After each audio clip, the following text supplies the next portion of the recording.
Mga kapamilya, ito mismo yung dagat kung saan nasawi ang dalawang basketball player, mga atleta ng Ateneo de Manila University na sina Rene Baterbonia at Divine Abili.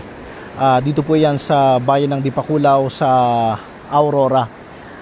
Sabi ho ng Aurora Police ay June 7 pumunta dito sa lugar yung grupo ni na Baterbonia kasama yung kanilang mga coach. Ayon ho sa PNP ay nasa 20 sila magkakasama para nga mag-conduct ng team building activity dito sa lugar. At June 8 kinabukasan, June 8 ng hapon, 2:40 to be exact, na nai-report nga po na nalunod umano yung dalawang atleta. At ito ho nakikita nyong may kulay asul na bubong na resort. Diyan pumunta yung grupo ni na Baterbonia para isagawa yung team building activity. Galing ho tayo dyan kanina at tanging gwardiya lamang yung nakausap natin. Ang sabi niya ay hindi mo na nag-ooperate ngayon itong resort.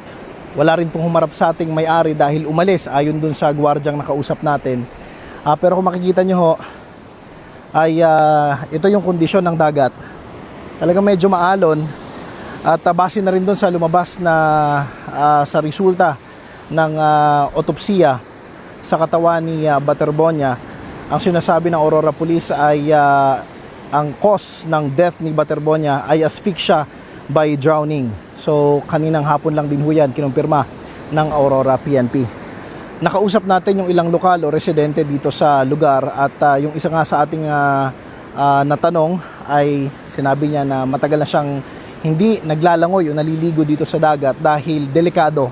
At una na nga sinabi ng Aurora PNP na rip current yung isa sa tinitingnan dahilan kung bakit nalunod yung dalawang atleta.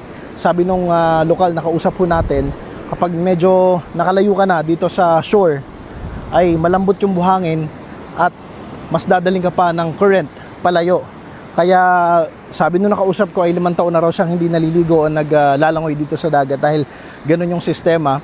2 beses na siyang nakaranas na dinala siya palayo nitong current ng dagat.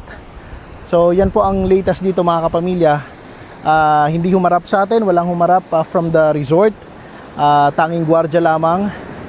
Pero sabi ng mga lokal, alam nga ho nila na bibihira na yung mga nagsuswimming o naliligo dito sa dagat dahil lubha nga pong delikado. Dahil kung nakikita nyo, hindi pa ito gaanong high tide pero malalakas na talaga yung alon. At yan po ang latest mula rito sa Dipakulaw, Aurora. Jesse Cruzat, ABS-CBN News.